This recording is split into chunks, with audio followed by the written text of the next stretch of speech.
الحمد لله رب العالمين والصلاة والسلام على سيد الأنبياء والمرسلين أما بعد فأعوذ بالله من الشيطان الرجيم بسم الله الرحمن الرحيم قال الله تبارك وتعالى في كلامه المجيد إنا نحن نزلنا الذكر وإنا له لحافظون صدق الله العظيم ہست دین مصطفیٰ دین حیات ہست دین مصطفیٰ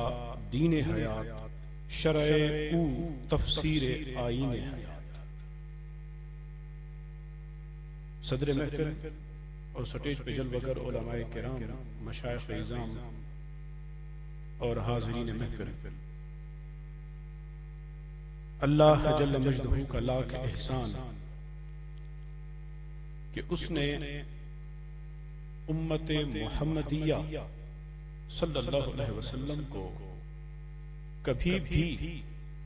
کسی بھی زمانے میں ان مفید افراد کے وجود مسعود سے خالی نہیں رکھا کہ جو ہر دور کے فتنوں کے سامنے دین اسلام کے تحفظ کے لیے سینہ سپر بن کر کھڑے ہوئے ہیں۔ ایسے مبارک لوگ یقیناً امت محمدیہ پر اللہ کا فضل اور اللہ کا احسان۔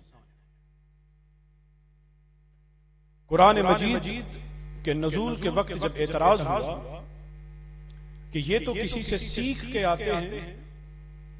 تو اللہ جل مجدہ نے قرآن مجید کا جو نزول کیا آیات کریمہ کو بلٹ ان، اللہ تبارک و تعالی نے کی قدرت کاملہ یہ تھی کہ بلٹ ان آیات کو سٹرکچر ہی ایسا دیا، ڈیزائن ہی ایسا دیا کہ چیلنج دے دیا کہ اس جیسا اگر کلام بنا سکتے ہو تو لے آؤ، عاجز آ گئے۔ اچھا بہت بڑا چیلنج ہو گیا کہ قرآن نہیں بنا سکتے تو سورت لے آؤ، یہ بھی بڑا چیلنج۔ 3 آیات لے آؤ، نہیں لا سکتے تو آیت لے آؤ۔ تو قرآن مجید کا جو اعجاز تھا اللہ جل مجدہ نے وہ بلٹ ان ڈیزائن ہی ایسا کر دیا قرآن مجید کی آیات کا کہ کوئی بھی نہ اس وقت نہ آج تک اور نہ قیامت تک کسی میں مجال ہے کہ کوئی اس کا ہم پلہ لے کے آئے۔ تو قرآن مجید کا تحفظ ہو گیا۔ اور جب بات آئی اپنے محبوب کریم صلی اللہ علیہ وسلم کی ذات والا صفات کی کہ محبوب قرآن مجید کے ڈیزائن اور سٹرکچر اور اس کی مثال لانے میں ہم نے اس کا ڈیزائن ایسا بنا دیا کہ کوئی مائی کا لال اب اس کا مثل لا نہیں سکتا۔ اور جہاں تک بات ہے قرآن مجید کے مفاہیم کی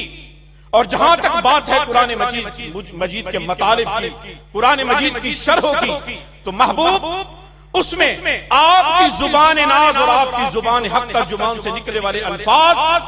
جو محبوب سنت بنیں گے، جو حدیث بنیں گے، واللہ یعصمک من الناس، محبوب اس کی تحفظ کا ذمہ بھی ہم آپ کے لیے لیتے ہیں۔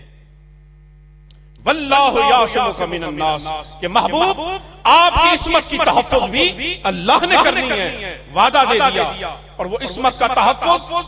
کیسا ہوا؟ وہ بھی مختلف الجہات معانی میں اپنے محبوب تک کوئی دشمن کا ہاتھ نہ پہنچے، دائیں ابو بکر بائیں عمر، سامنے علی تو خلف میں عثمان عمر، یہ کھڑے کر دیے صحابہ کرام۔ اور وقت گزرتے گئے تو بات آئی کہ محبوب کی ان مبارک تشریحات کا تحفظ کر دیا جائے۔ تو پھر رجال کار آ گئے، محدثین آ گئے، پھر تابعین کا زمانہ، تبع تابعین، اتباع، پھر اس کے زمانے بعد امام بخاری تشریف لائے، امام مسلم تشریف لائے، حضور نبی رحمت صلی اللہ علیہ وسلم کی احادیث کا سلسلہ چل نکلا۔ اور وہ احادیث کہ جب منضبط ہو گئی تو قرآن مجید کے اوپر ایک وہ لاکھ جو قدرت نے بلٹ ان لگا دیا تھا، اور دوسرے وہ 2 لاکھ جو حضور نبی رحمت صلی اللہ علیہ وسلم کی زبان حق ترجمان سے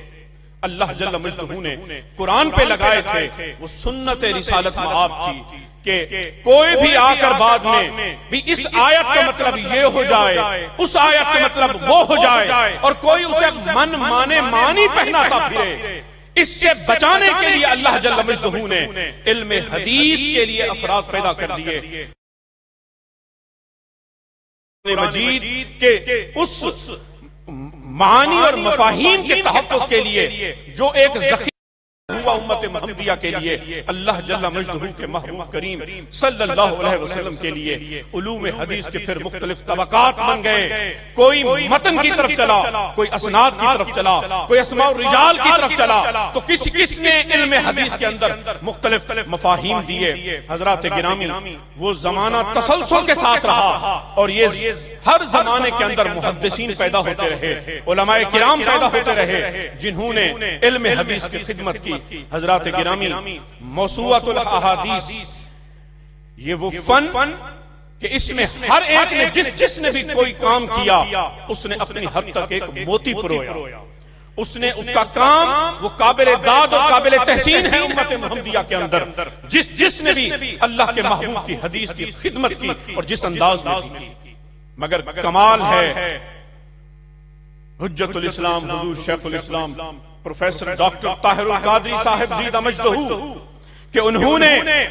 الموسوعۃ القادریہ فی العلوم الحدیثیہ کی صورت میں 8 جلدوں میں، یہ پورا موسوعہ نہیں، یہ مقدمہ ہے، 8 جلدوں کے اندر جو منضبط مقدمہ پیش کر دیا کہ علم حدیث کا طالب علم جانتا ہے کہ وہ جب اصول حدیث میں یا متن حدیث میں یا سند حدیث میں ہو کہ کتنے اسے مشکلات درپیش ہوتی ہیں کہ یہ حسن کہا گیا. اب حدیث کو حسن کہنا کیا یہ صرف امام ترمذی سے ابتدا ہے یا اس سے پہلے بھی کسی فقہا نے کہی؟ حضور شیخ الاسلام نے اپنی اسی کتاب کے اندر اس کے اوپر بڑی مدلل بحث کی اور بات ثابت کر دی کہ یہ وجود اس بات کا جو حدیث کو حسن کہنا ہے یہ سنن ترمذی سے نہیں ہے، اس سے پہلے بھی یہ چلا آ رہا ہے. اسی طرح درایت حدیث، روایت حدیث اور سماعت حدیث اور اسی طرح ضبط اور حفظ حدیث اور عدالت اور اسی طرح فقہائے اربع اور سنن اربع اور دیگر متعدد ائمہ امت کا حدیث ضعیف کو قبول کرنا اور پھر اس پر عمل کرنا ثابت کیا اور دلائل کے ساتھ واضح کیا کہ جو الفاظ محبوب کریم کی زبان حق ترجمان سے ادا ہو گئے وہ امر ہو گئے. اور پھر ذوف آیا، اگر کسی وجہ سے آیا تو وہ راوی کی وجہ سے آیا. زبان رسالت مآب صلی اللہ علیہ وسلم سے نکلے ہوئے موتی کے اندر کوئی ذوف نہ آیا. حضرات محترم، یہ کتاب اپنے اندر ایک مکمل انسائکلوپیڈیا ہے. اور پھر گزشتہ صدیوں سے جو موسوعہ آپ میرا چونکہ تحقیق کی دنیا سے تعلق ہے، ہم مکتبہ شاملہ جو لوگ محققین ہیں وہ جانتے ہیں انہیں. مکتبہ شاملہ کے اندر بہت ساری کتب احادیث اور موسوعہ کو بھی اکٹھا کیا گیا، لیکن جس نوعیت کا کام اور محقق وہی ہے جو اپنے زمانے میں وہ کام کرے جس کام کی گنجائش بھی ہو، جس کام کی ضرورت بھی ہو. تو حضور شیخ الاسلام نے اس زمانے میں اس موسوعہ کو مرتب کر کے اور پھر 8 جلدوں میں جو ایک وسیع اور وقیع قسم کا مقدمہ لکھا، میں امت مسلمہ کو بالعموم اور تحریک منہاج القرآن کو بالخصوص اور خاص الخاص یہاں پہ حضور شیخ الاسلام کہ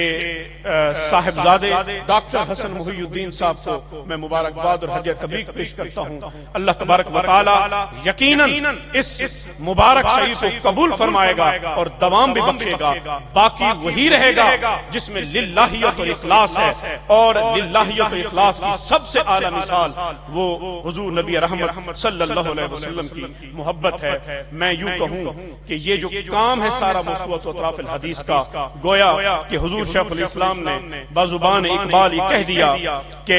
با مصطفیٰ برساں خیش را کے دین ہما اوس گر بہو نہ رسیدی. تمام بو لہبیس، تمام فتنوں کا انکار سنت ہو جائے، انکار قرآن ہو جائے، ان سب کا سامنے بند بات دیا. اللہ تبارک و تعالی حضور شیخ الاسلام کے وجود کو سلامت رکھے اور ہمارے اسلام کو اور علماء اسلام کی صفوں میں اتحاد رکھے.